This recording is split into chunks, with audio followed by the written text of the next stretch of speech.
6 விஷயங்கள் நபி ஸல்லல்லாஹு அலைஹி வஸல்லம் அவர்களுக்கு ரசூலுல்லாஹ் சொல்கிறாங்க, மற்ற இறை தூதர்களை விடவும் 6 விஷயங்களில் நான் சிறப்பிக்கப்பட்டுள்ளேன்.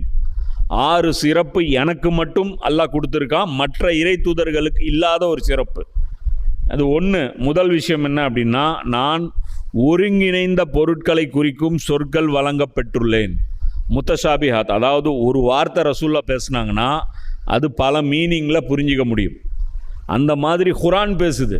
அதே மாதிரி ஆற்றல் அல்லாஹ் ரசூல்லாவுக்கும் கொடுத்துருக்கான். இது மற்ற நபிமார்களுக்கு அல்லாஹ் கொடுக்கலங்கிறான்.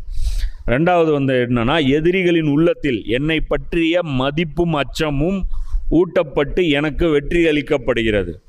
ரசூல்லாவுடைய படை வருது அப்படின்னா எதிரியுடைய அங்கே நம்பிக்கை ஆடிடும்.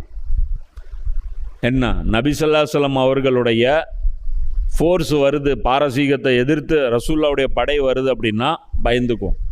அது அந்த எதிரி பயந்துட்டான்னு வச்சுக்கோ, அவன் அதனாலேயே தோற்றுருவான். இது அல்லாஹ் கொடுத்தது. போர் செல்வங்கள் எனக்கு மட்டுமே அனுமதிக்கப்பட்டுள்ளன. கனிமத் இருக்கு இல்லையா, அது ரசூலுல்லாஹ்க்கு மட்டும் ஹலால். எனக்கு பூமி முழுவதும் சுத்தம் செய்வதற்கு ஏற்றதாகவும் தொழுமிடமாகவும் ஆக்கப்பட்டுள்ளது. உலகத்தில் எங்கே வேணாலும் தொழலாங்கிறது ரசூலுல்லாஹ்க்கு மட்டும்தான், மற்ற நபிமார்களுக்கு அது கிடையாது. நான் மனித இனம் முழுவதற்கும் தூதராக நியமிக்கப்பட்டுள்ளேன். அப்போ இதில் புரிஞ்சுதா? நான் சொன்னேன்ல, மொத்த உலகமும் ரசூலுல்லாஹ்வுடைய சர்க்கிள் தான்ட்டு. அப்போ இந்த இடத்துல ரசூலுல்லாஹ் என்ன சொல்கிறாங்க? மனித இனம் முழுவதற்கும் தூதராக நான் நியமிக்கப்பட்டுள்ளேன்கிறேன். என்னோடு நபிமார்களின் வருகை முற்றுப்பெற்று விட்டது.